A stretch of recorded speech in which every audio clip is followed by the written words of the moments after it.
내 엄마가 장군이면 나는 대통령이겠다. 여자가 군인은 무슨 커피나 타와. 새 부대장이 여중사를 무시하고 조롱했는데 그녀의 엄마가 쓰리스타 장군이라고?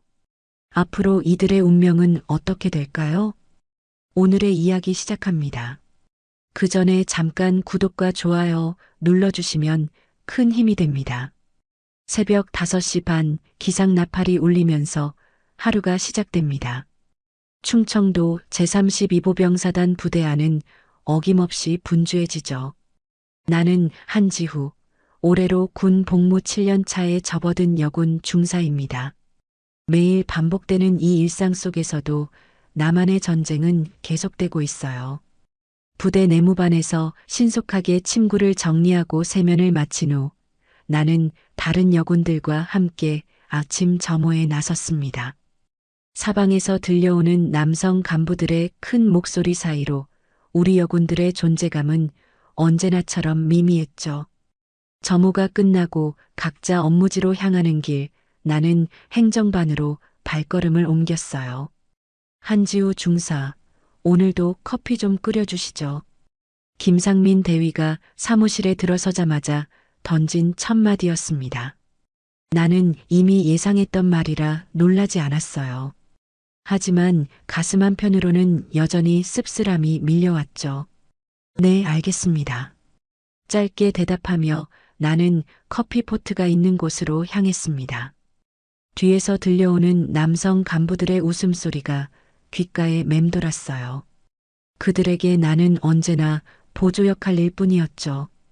중요한 업무는 남성 부사관들이 담당하고 나는 늘 뒷바라지를 하는 역할에 머물러 있었습니다. 커피를 내리면서 나는 오늘 해야 할 업무들을 머릿속으로 정리했어요. 부대 예산 관련 서류 검토, 인사 발령 관련 문서 작성, 그리고 각종 회의 준비까지. 사실 이 모든 일들은 내가 남성 간부들보다 훨씬 꼼꼼하고 정확하게 처리할 수 있는 업무들이었습니다. 하지만 인정받기는커녕 당연한 일로 여겨질 뿐이었죠. 여군은 역시 이런 일에 적합해요. 이런 말을 들을 때마다 나는 복잡한 감정을 느꼈습니다. 칭찬인 듯하지만 실상은 한계를 규정하는 말이었거든요. 여군이라서 할 수 있는 일과 할 수 없는 일을 미리 정해놓고 그 틀 안에서만 움직이기를 바라는 시선들이 항상 따라다녔어요. 점심시간이 되어 식당으로 향하는 길, 나는 동기인 박현수 중사와 마주쳤습니다. 같은 시기에 입대했지만 그는 이미 작전과에서 중요한 업무를 담당하고 있었어요. 지후야, 요즘 어때? 힘들지 않아? 박현수의 말에는 진심 어린 걱정이 담겨 있었습니다. 하지만 나는 괜찮다는 듯 어깨를 으쓱했어요. 뭐가 힘들어? 다 괜찮아. 아니야. 내가 얼마나 능력 있는지 나는 알고 있거든. 그런데 왜 항상 뒷전이지? 박현수의 직설적인 말에 나는 잠시 말문이 막혔습니다. 사실 나도 알고 있는 현실이었거든요. 군대에서 성별은 계급보다도 더 강한 벽이었어요. 아무리 실력이 뛰어나도 아무리 열심히 해도 여군이라는 이유만으로 한계가 정해져 있었죠. 그래도 포기할 수는 없어. 언젠가는 인정받을 날이 올 거야. 나는 스스로에게 다짐하듯 말했습니다. 하지만 그 말이 얼마나 공허하게 들릴지 모르겠어요. 7년이라는 시간 동안 나는 수없이 많은 좌절을 경험했지만 그때마다 다시 일어서려 노력했습니다. 오후 업무를 마치고 개인 정비 시간이 되었어요. 나는 혼자 부대 뒤편 벤치에 앉아 하늘을 바라보았습니다. 저 멀리 산 너머로 해가 지고 있었죠. 가끔 이런 시간에 나는 진짜 내가 원하는 것이 무엇인지 생각해 보곤 했어요. 어머니 한정연 중장의 얼굴이 문득 떠올랐습니다. 대한민국 첫 여성 장군이 된 분이지만 나는 그 사실을 아무에게도 말하지 않았어요. 오히려 숨기려 애쓰고 있었죠. 어머니의 이름이 아닌 내 자신의 실력으로 인정받고 싶었거든요. 저녁 식사 후 내무반으로 돌아가는 길, 나는 내일도 똑같은 하루가 반복될 것이라는 생각에 한숨이 나왔습니다. 하지만 포기할 수는 없었어요. 언젠가는 달라질 거라는 희망을 품고 살아가야 했으니까요. 월요일 아침 부대 전체가 술렁거리는 소리에 잠이 깼습니다. 평소보다 일찍 기상 나팔이 울렸고 긴급 집합 방송이 연달아 나왔어요. 새로운 부대장이 오늘 부임한다는 소식이었죠. 나는 서둘러 군복을 정리하고 집합 장소로 향했습니다.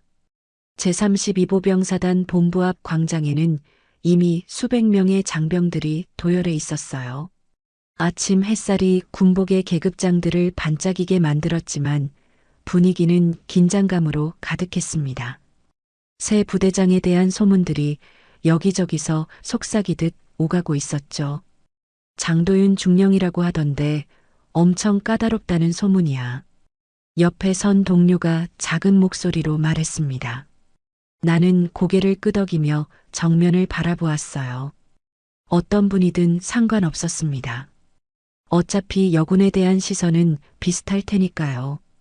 오전 9시 정각 검은색 승용차 한 대가 부대 정문을 통과해 들어왔습니다.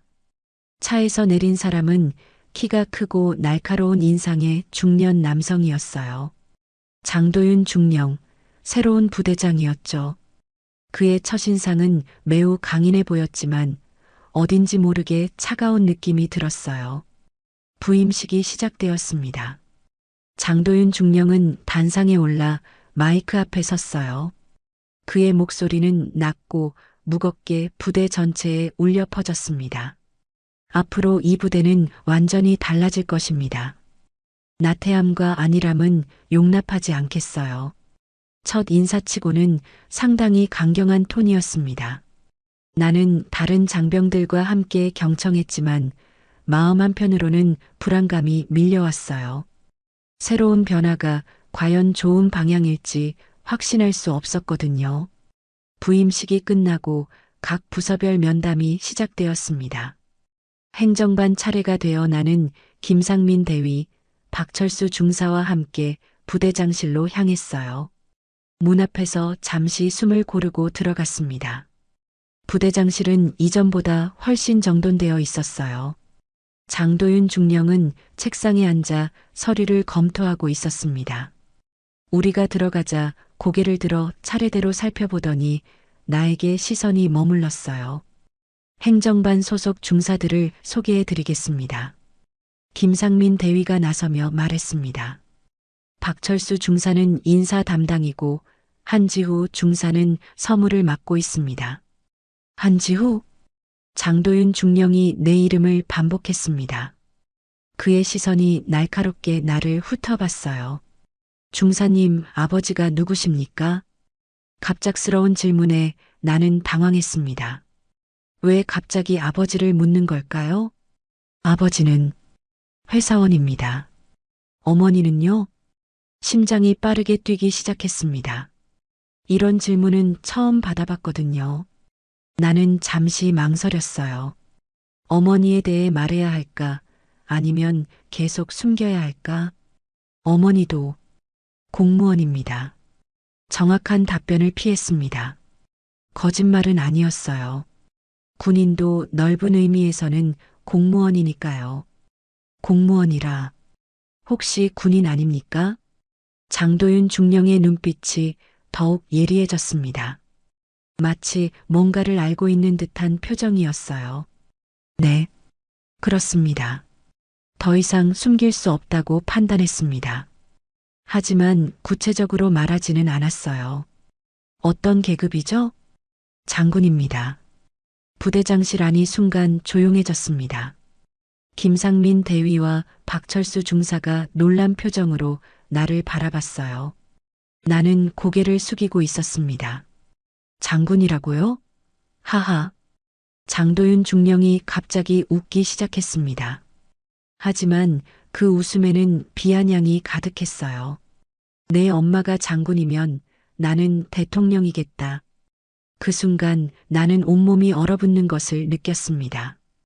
이런 모욕을 당할 줄은 몰랐거든요. 김상민 대위와 박철수 중사도 어쩔 줄 몰라 하고 있었어요. 거짓말하지 마세요. 여군 중사 어머니가 장군이라니 말이 되나요?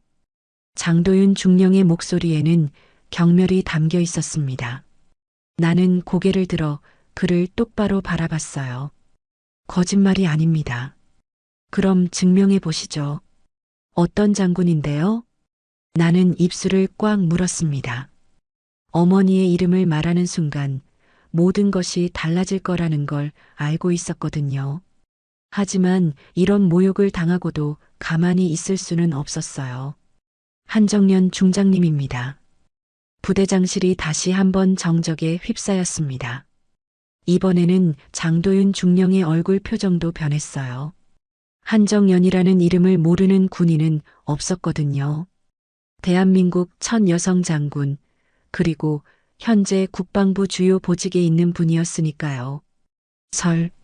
설마. 장도윤 중령이 당황한 목소리로 중얼거렸습니다.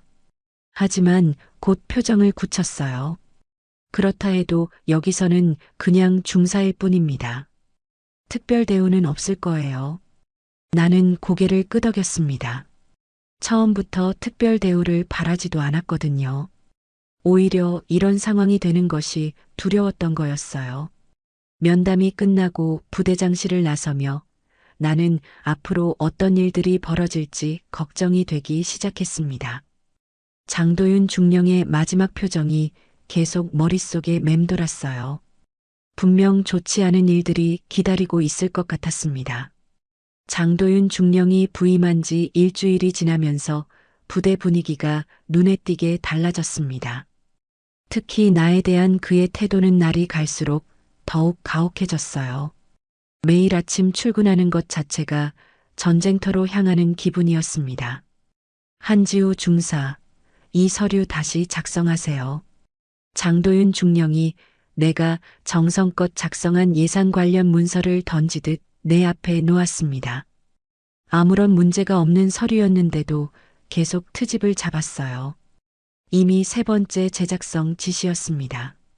어떤 부분을 수정하면 될까요? 나는 최대한 침착하게 물었습니다. 하지만 그의 대답은 예상했던 대로였어요. 전부 다시 하세요. 이런 수준으로 업무를 처리하면 되겠습니까? 주변에 있던 다른 간부들이 우리 쪽을 힐끗거렸습니다. 모두들 무슨 일인지 알고 있었지만 아무도 나서지 않았어요. 나는 서류를 다시 집어들고 자리로 돌아왔습니다. 점심시간이 되어도 나는 서류 작업에 매달려 있었어요. 배가 고팠지만 식당에 갈 시간이 없었습니다. 장도윤 중령이 오후 2시까지 완성하라고 했거든요. 지우야, 밥 안 먹어? 박현수 중사가 걱정스러운 표정으로 다가왔습니다. 시간이 없어. 너라도 먼저 가. 이상하네. 요즘 부대장이 너한테만 왜 이래? 박현수의 말에 나는 쓴웃음을 지었습니다. 이유를 모를 리 없었거든요. 내가 한정연 중장의 딸이라는 사실이 알려진 후부터 이런 일들이 시작되었으니까요. 오후 업무 시간에 장도윤 중령이 행정반으로 직접 찾아왔습니다. 평소에는 부대장실로 불러서 일을 시켰는데 이번에는 달랐어요. 한지우 중사, 잠깐 나와보세요. 나는 자리에서 일어나 그를 따라 나갔습니다. 복도 끝 조용한 곳에서 그가 입을 열었어요. 중사님, 군 생활이 힘들죠? 갑작스러운 질문에 나는 당황했습니다. 무슨 의도인지 알 수 없었거든요. 괜찮습니다. 정말요? 여군이 이런 곳에서 계속 버티기는 쉽지 않을 텐데요. 그의 말 속에 숨은 의미를 알 수 있었습니다. 은근히 퇴직을 종용하고 있는 거였어요. 저는 제 일을 열심히 하고 있습니다. 하지만 실수도 많고 업무 처리 능력도 떨어지는 것 같은데요. 나는 주먹을 꽉 쥐었습니다. 지난 7년간 한 번도 큰 실수를 한 적이 없었거든요. 오히려 다른 동기들보다 더 꼼꼼하고 정확하게 일을 처리해 왔어요. 다시 한번 기회를 주시면 더 잘하겠습니다. 기회라. 이미 충분히 줬는데요. 장도윤 중령의 목소리가 차갑게 변했습니다. 솔직히 말하면 여군들은 전투부대에 적합하지 않아요. 특히 중사님 같은 경우는 저는 전투 업무를 하는 게 아닙니다.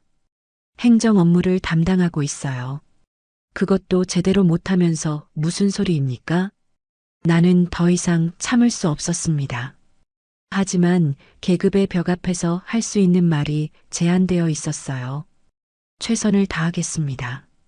최선을 다한다고 해서 모든 게 해결되는 건 아니에요. 때로는 포기할 줄도 알아야죠.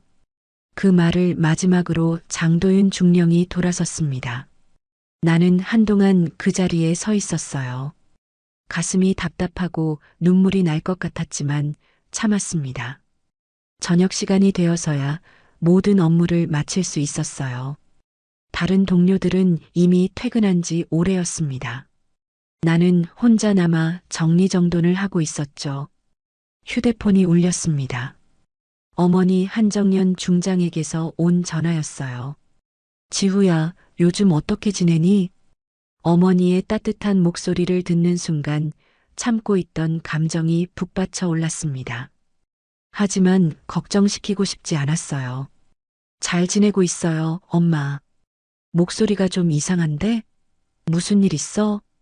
역시 어머니였습니다. 작은 변화도 놓치지 않으시는군요. 아니에요. 그냥 좀 피곤해서요. 혹시 부대에서 힘든 일이 있으면 언제든지 말해. 엄마가 도와줄 수 있는 일이 있다면. 괜찮아요, 엄마. 제가 알아서 할 수 있어요. 나는 단호하게 말했습니다. 어머니의 도움을 받는 순간 지금까지의 모든 노력이 무의미해질 것 같았거든요. 내 실력이 아닌 어머니의 권력으로 문제를 해결하고 싶지 않았어요. 그래, 우리 딸이 참 대견하다. 하지만 너무 무리하지는 마. 전화를 끊고 나서 나는 창밖을 바라보았습니다. 어둠이 깔린 부대 안이 고요했어요. 이런 상황에서도 포기하지 않겠다고 다짐했습니다. 어머니의 이름에 누가 되지 않는 군인이 되고 싶었거든요. 하지만 현실은 생각보다 훨씬 가혹했습니다. 장도윤 중령의 괴롭힘은 날이 갈수록 심해졌고 나는 점점 더 고립되어 가고 있었어요. 한 달이 지나면서 상황은 더욱 악화되었습니다. 장도윤 중령의 괴롭힘은 이제 노골적인 수준이 되었어요. 매일 아침 출근하는 것이 지옥 같았지만 나는 계속 버텨내고 있었습니다. 그런데 어느 날 예상치 못한 일이 벌어졌어요. 긴급 상황입니다. 국방부에서 헬기가 오고 있습니다.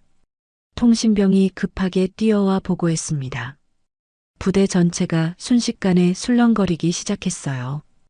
예고 없는 국방부 방문은 보통 감찰을 의미했거든요. 장도윤 중령의 얼굴이 창백해졌습니다. 무언가 찔리는 것이 있는 듯 했어요. 나는 그런 그를 지켜보며 이상한 예감이 들었습니다. 모든 간부들은 즉시 영접 준비를 하세요. 장도윤 중령이 다급하게 지시했습니다. 하지만 그의 목소리에는 평소의 자신감이 사라져 있었어요. 오전 10시 30분 하늘에서 헬기 소리가 들려왔습니다. 검은색 헬기 한 대가 부대 헬기장에 착륙했어요. 문이 열리자 두 명의 인물이 내려왔습니다. 한정연 중장과 윤대현 참모총장이었죠. 심장이 빠르게 뛰기 시작했습니다. 어머니가 왜 갑자기 이곳에 오신 걸까요? 설마 저 때문에 오신 건 아니겠죠? 나는 다른 간부들과 함께 영접 대열에 서 있었지만 마음이 복잡했어요. 제32보병 사단장 김태준 준장이 영접하겠습니다. 사단장이 큰 소리로 격려하며 보고했습니다. 한정연 중장과 윤대현 참모총장이 차례로 답례했어요. 오늘은 예정에 없던 방문입니다. 부대 현황을 점검하러 왔어요. 윤대현 참모총장의 말에 모든 간부들이 긴장했습니다. 특히 장도윤 중령은 식은땀을 흘리고 있었어요. 각 부서별로 업무 현황을 보고받겠습니다. 한정연 중장이 말했습니다.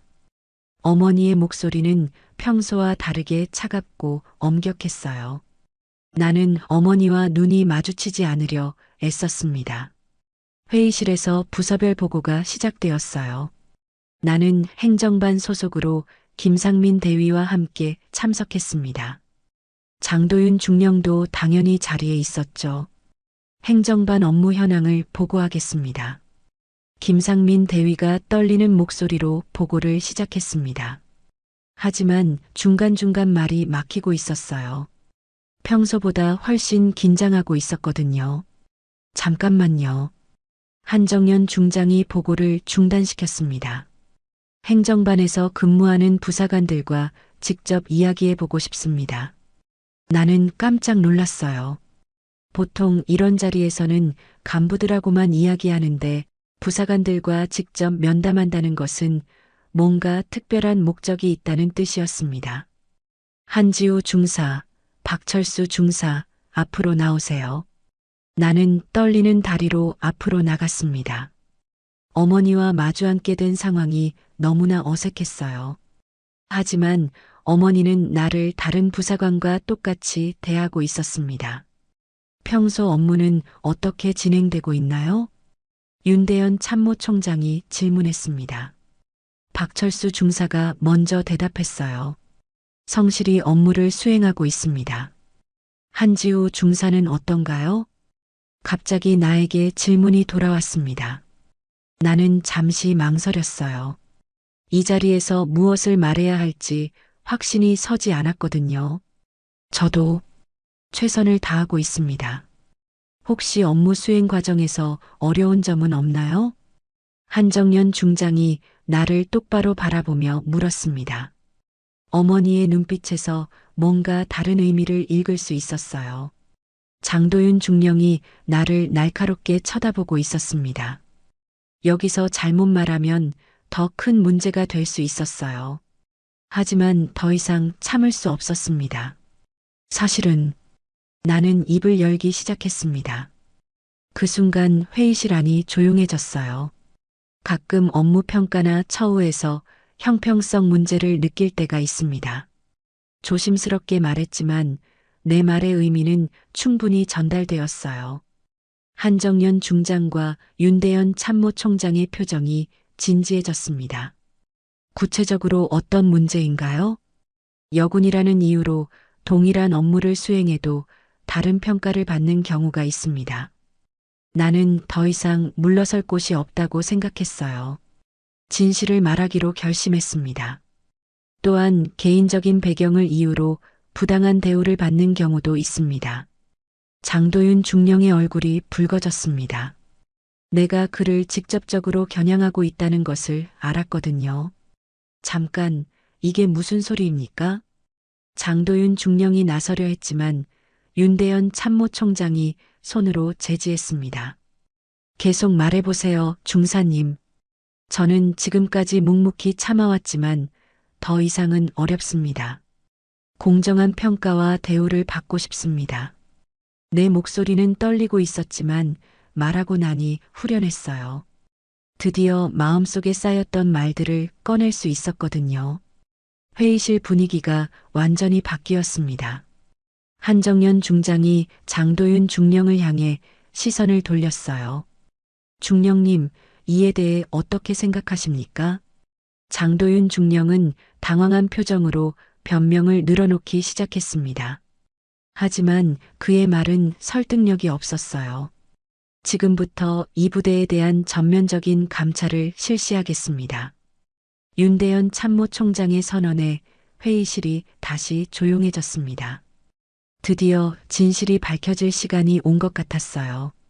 감찰팀이 부대에 상주하기 시작한 지 사흘째, 부대 분위기는 완전히 달라져 있었습니다. 모든 간부들이 긴장한 표정으로 업무를 보고 있었고, 특히 장도윤 중령은 평소의 거만함이 사라진 채 초조해하고 있었어요. 감찰팀은 국방부에서 파견된 전문 요원들로 구성되어 있었습니다.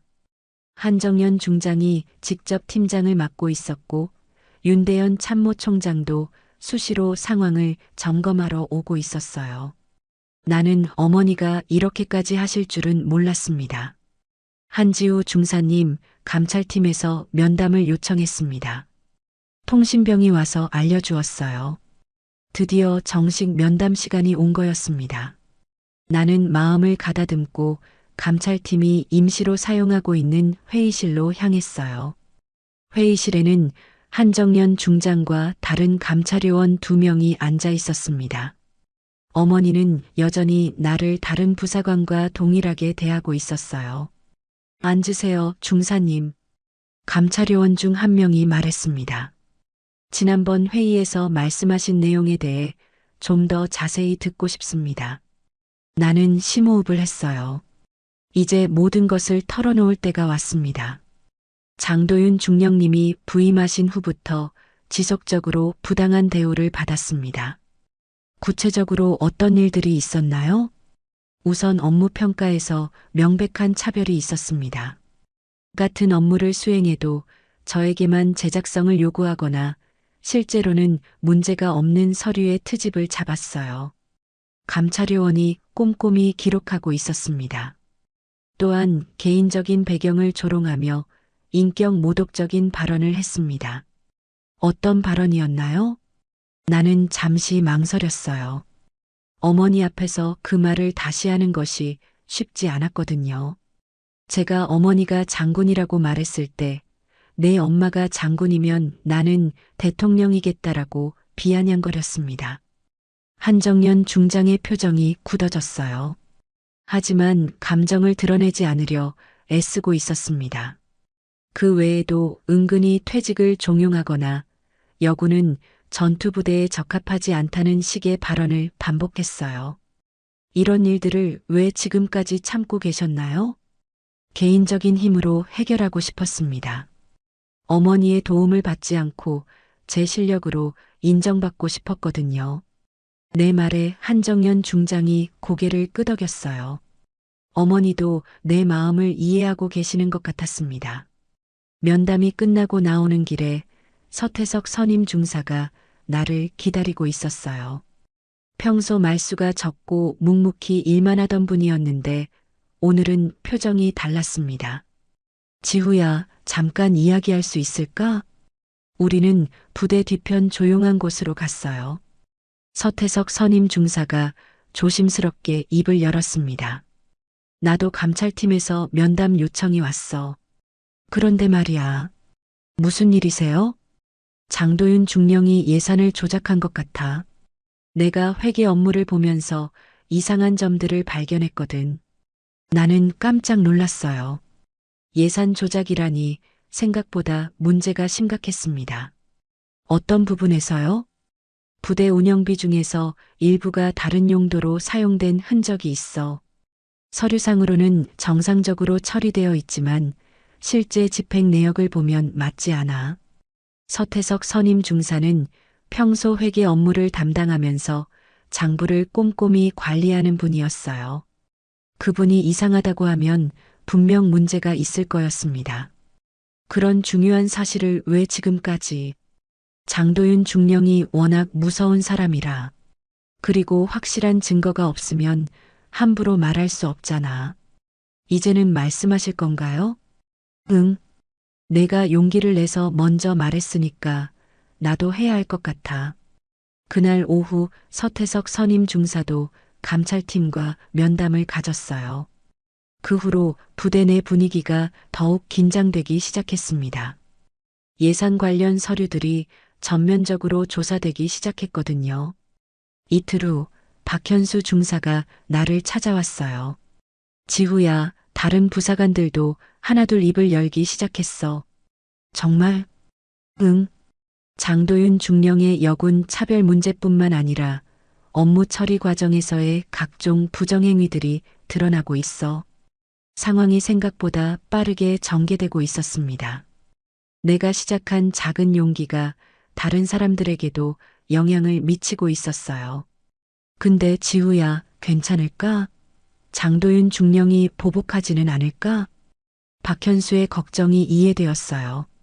하지만 이미 돌이킬 수 없는 강을 건넌 상황이었습니다. 이제는 뒤로 물러설 수 없어. 끝까지 가봐야지. 그날 밤 나는 혼자 부대를 산책하며 생각에 잠겼어요. 어머니가 감찰팀을 이끌고 온 것이 우연일까? 아니면 내 상황을 알고 계셨던 걸까? 어떤 이유든 이제는 진실이 밝혀져야 할 때였습니다.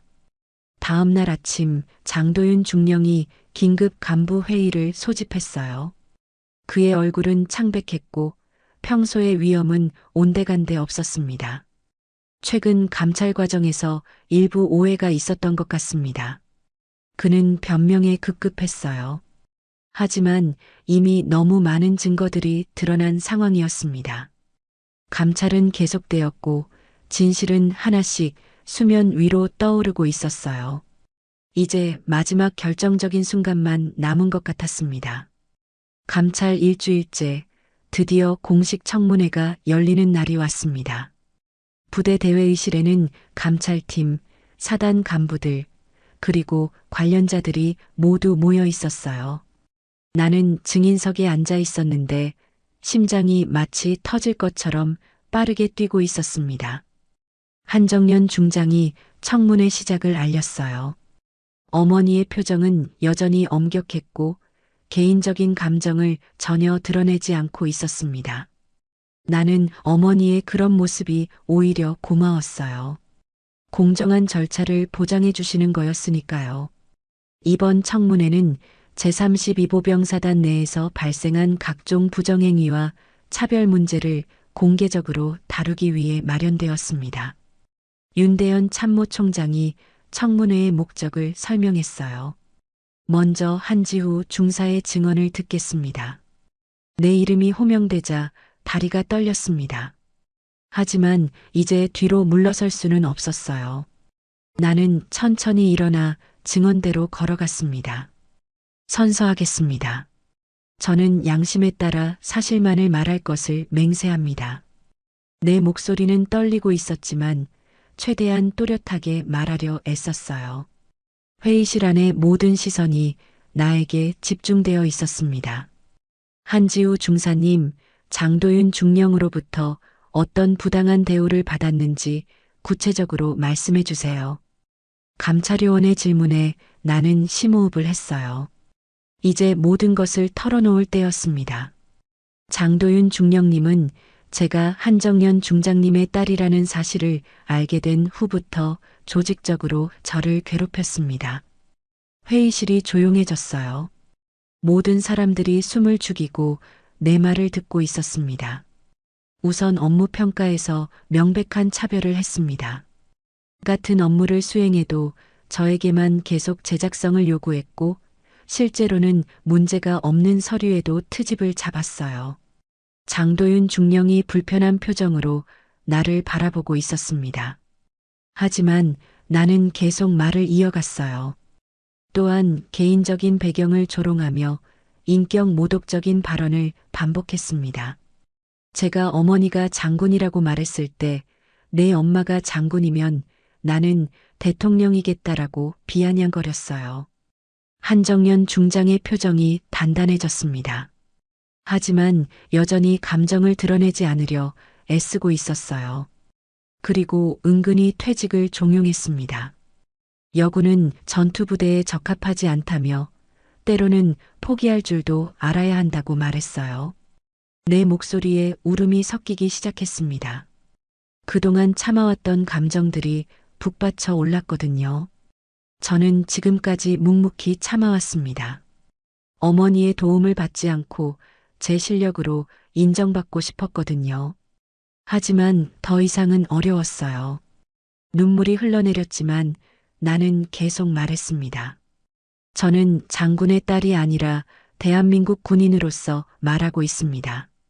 모든 여군들이 성별에 관계없이 공정한 대우를 받을 권리가 있다고 생각해요. 내 말이 끝나자 회의실이 잠시 조용해졌어요. 그 침묵 속에서 나는 내가 해야 할 말을 다 했다는 안도감을 느꼈습니다. 장도윤 중령님, 이에 대해 어떻게 생각하십니까? 한정연 중장이 장도윤 중령에게 질문했어요. 그는 당황한 표정으로 일어섰습니다. 그런 일은 없었습니다. 모든 부사관들을 동등하게 대했어요. 그럼 이 녹음 파일은 어떻게 설명하시겠습니까? 감찰요원이 녹음기를 틀었어요. 장도윤 중령이 나에게 퇴직을 종용하던 대화 내용이 또렷하게 들렸습니다. 누군가 몰래 녹음한 것 같았어요. 장도윤 중령의 얼굴이 창백해졌습니다. 더 이상 변명할 여지가 없었거든요. 또한 예산 횡령 의혹에 대해서도 해명해 주세요. 서태석 선임 중사가 증언대에 나와 예산 조작의 구체적인 내용을 설명했어요. 장부상의 숫자와 실제 집행 내역이 맞지 않는다는 명확한 증거들이 제시되었습니다. 이 모든 증거들을 종합해 볼 때 장도윤 중령의 부정행위는 명백합니다. 윤대현 참모총장이 엄중하게 말했어요. 지금부터 장도윤 중령은 직위 해제되며 군 검찰에 송치하여 정식 수사를 받게 될 것입니다. 장도윤 중령이 무너지듯 자리에 주저앉았어요. 그동안의 거만함은 온데간데 없었습니다. 청문회가 끝나고 나는 회의실을 나섰어요. 복도에서 한정연 중장이 나를 기다리고 있었습니다. 처음으로 어머니와 둘만의 시간을 가질 수 있었어요. 고생 많았구나, 지후야. 어머니의 따뜻한 목소리를 듣는 순간 참고 있던 눈물이 터져 나왔습니다. 엄마, 정말 힘들었어요. 알고 있었어. 하지만 내가 스스로 해결하고 싶어 하는 걸 알았기 때문에 기다렸단다. 어머니가 내 어깨를 토닥여 주었어요. 이제 진짜 시작이야. 이 일을 계기로 군 전체의 여군 제도를 개선해야 해. 나는 고개를 끄덕였습니다. 내 개인적인 문제로 시작된 일이지만 이제는 더 큰 변화의 시작점이 될 것 같았어요. 드디어 내 이름으로, 내 목소리로 정의를 외칠 수 있게 되었습니다. 청문회가 끝난 지 한 달 후 예상치 못한 소식이 전해졌습니다. 국방부에서 여군 제도 개선 태스크포스가 신설되었고 나에게 특별 발탁 제의가 온 것이었어요. 처음에는 믿기 어려웠습니다. 불과 몇 달 전까지만 해도 매일 괴롭힘에 시달리던 내가 이런 기회를 얻게 될 줄은 꿈에도 몰랐거든요. 한지우 중사님, 정말 축하드려요. 박현수 중사가 진심으로 기뻐해 주었습니다. 부대 분위기도 완전히 달라져 있었어요. 장도윤 중령이 사라진 후 새로운 부대장은 공정하고 합리적인 분이었고 여군들에 대한 시선도 많이 개선되었습니다. 국방부로 발령받기 전 마지막 주에 나는 부대 곳곳을 돌아다니며 동료들과 작별 인사를 나누었어요. 그동안 힘들 때 도와준 사람들, 함께 고생한 동료들에게 감사 인사를 전했습니다. 지후야, 국방부 가서도 우리 여군들 잘 부탁해. 여군 선배들이 당부의 말을 건넸어요. 나는 그들의 기대에 부응해야 한다는 책임감을 느꼈습니다. 국방부 첫 출근 날 나는 긴장된 마음으로 여군 제도 개선 태스크포스 사무실 문을 열었어요. 넓은 사무실에는 여러 명의 간부들이 회의를 준비하고 있었습니다. 한지후 중사님이시군요. 기다리고 있었어요. 민상우 소장이 따뜻하게 맞이해 주었습니다. 그는 여군 정책 전문가로 유명한 분이었어요. 앞으로 함께 일하게 될 팀원들을 소개해 드리겠습니다. 태스크포스는 다양한 분야의 전문가들로 구성되어 있었습니다. 인사정책 전문가, 법무 담당자, 그리고 현장 경험이 풍부한 여군 간부들까지. 나는 그 중에서도 가장 낮은 계급이었지만 실제 현장의 목소리를 대변하는 중요한 역할을 맡았어요. 지우 중사님은 실제 부대에서 경험한 문제점들을 바탕으로 개선 방안을 제시해 주시면 됩니다. 민상우 소장의 설명에 나는 고개를 끄덕였어요. 그동안 겪었던 모든 어려움들이 이제는 의미 있는 경험이 될 수 있을 것 같았습니다. 첫 회의에서 나는 내가 경험한 문제점들을 체계적으로 정리해 발표했어요. 현재 여군들이 가장 크게 느끼는 문제는 승진 기회의 제한, 보직 배치에서의 차별, 그리고 일상적인 성별 편견입니다.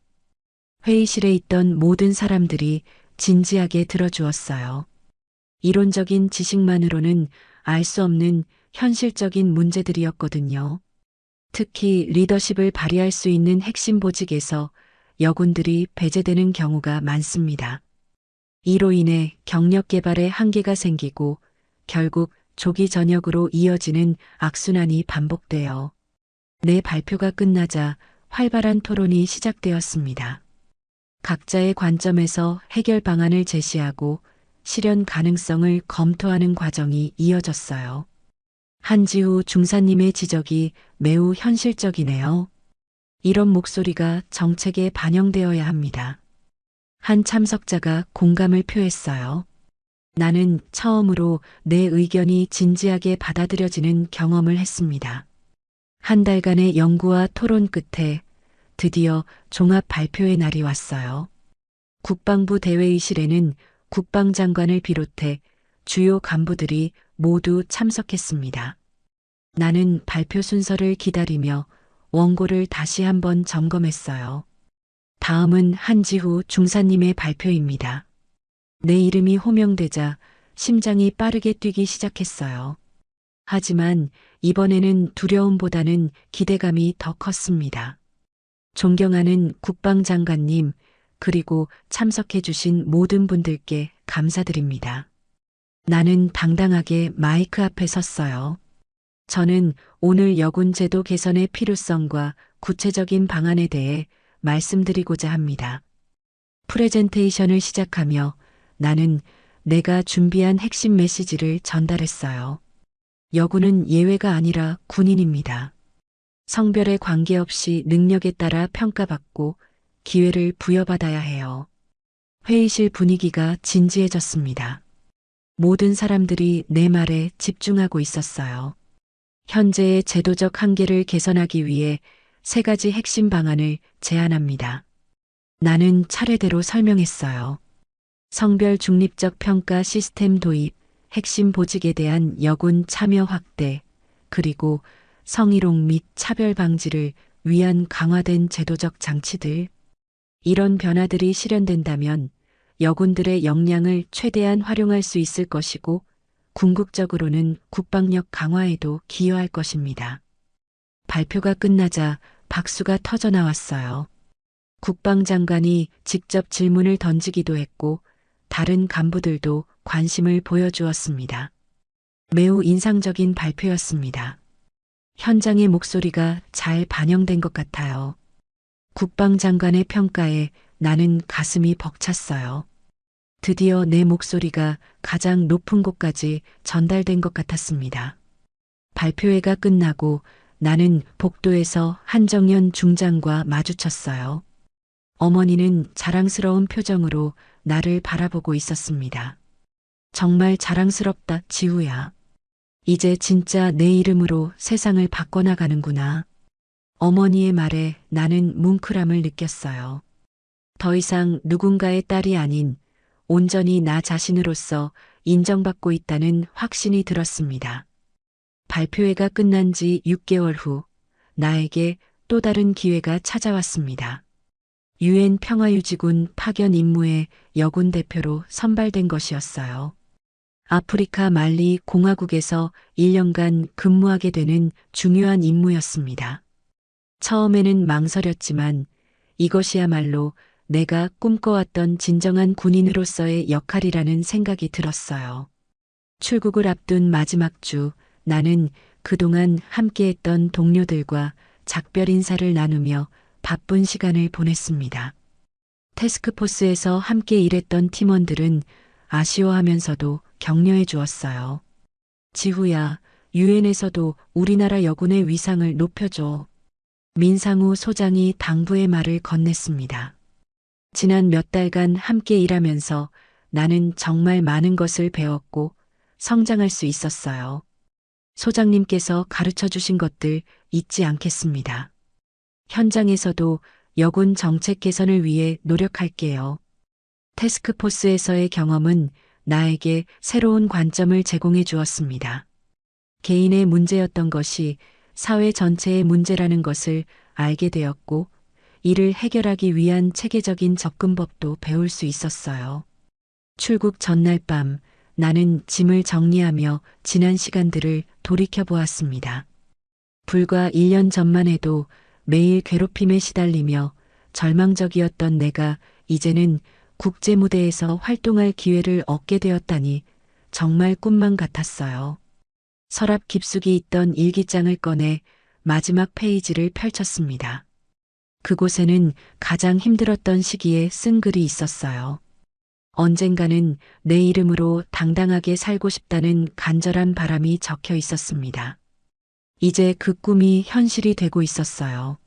출국 당일 인천공항에는 예상보다 많은 사람들이 배웅을 나와 있었습니다. 태스크포스 동료들, 부대 동기들, 그리고 가족들까지 모든 사람들의 얼굴에는 격려와 응원의 표정이 가득했어요. 지후야, 몸 조심하고 꼭 건강하게 돌아와. 박현수 중사가 진심 어린 목소리로 당부했습니다. 함께 고생했던 동기의 걱정이 마음을 따뜻하게 만들었어요. 너희들도 부대에서 잘 지내. 내가 없어도 여군들끼리 서로 챙기고. 나는 후배 여군들에게도 당부의 말을 전했습니다. 이제는 그들이 더 나은 환경에서 군 생활을 할 수 있을 거라는 확신이 있었어요. 출국 게이트 앞에서 어머니 한정연 중장과 마지막 인사를 나누었습니다. 그동안 공적인 자리에서만 만났던 우리가 이렇게 개인적인 시간을 가지는 것은 오랜만이었어요. 지후야, 정말 자랑스럽다. 어머니의 목소리에는 진심 어린 감동이 담겨 있었습니다. 처음에는 내가 내 딸이라는 사실 때문에 더 힘들어할까봐 걱정이 많았어. 하지만 내가 스스로 이겨내는 모습을 보면서 정말 대견했다. 엄마, 이제야 말할 수 있어요. 엄마 딸이라는 게 자랑스러워요. 내 말에 어머니의 눈에 눈물이 맺혔어요. 하지만 더 자랑스러운 건 이제 내가 온전히 나 자신의 이름으로 살아갈 수 있다는 거예요. 그래, 이제부터는 한지우라는 이름으로 세상에 당당하게 맞서거라. 어머니가 내 어깨를 꼭 안아주었습니다. 그 순간 나는 진정한 독립을 이룬 것 같은 느낌이 들었어요. 유엔에서도 우리나라를 빛내줘. 그리고 여군 후배들에게 희망이 되어줘. 네, 엄마. 꼭 그렇게 할게요. 탑승 안내 방송이 나오자 나는 마지막으로 모든 사람들에게 손을 흔들며 게이트 안으로 들어갔어요. 뒤돌아보니 여전히 모든 사람들이 손을 흔들며 응원해주고 있었습니다. 비행기에 탑승해 창가 자리에 앉으니 마음이 차분해졌어요. 이제 진짜 새로운 여정이 시작되는 거였습니다. 더 이상 누군가의 딸도 피해자도 아닌 온전한 나 자신으로서의 삶 말이에요. 비행기가 이륙하면서 창밖으로 서울의 야경이 펼쳐졌습니다. 저 아래 어딘가에는 아직도 차별과 편견에 맞서 싸우고 있는 여군들이 있을 거예요. 나는 그들에게 희망이 되고 싶었습니다. 가방에서 새 일기장을 꺼내 첫 페이지에 글을 썼어요.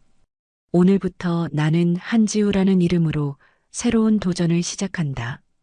누군가의 딸이 아닌 대한민국 여군 한지우로서. 비행기는 구름 위로 올라가며 안정적인 고도를 유지하기 시작했습니다. 창밖으로 보이는 끝없는 하늘처럼 내 앞에도 무한한 가능성이 펼쳐져 있었어요. 이제 진짜 내 이야기가 시작됩니다. 어떤 어려움이 기다리고 있을지 모르지만 나는 더 이상 두렵지 않았어요. 지난 시간의 모든 경험들이 나를 강하게 만들어 주었거든요. 한지우라는 이름으로, 내 자신의 힘으로 더 넓은 세상을 향해 나아가는 새로운 여정. 그 시작점에서 나는 조용히 미소를 지었습니다.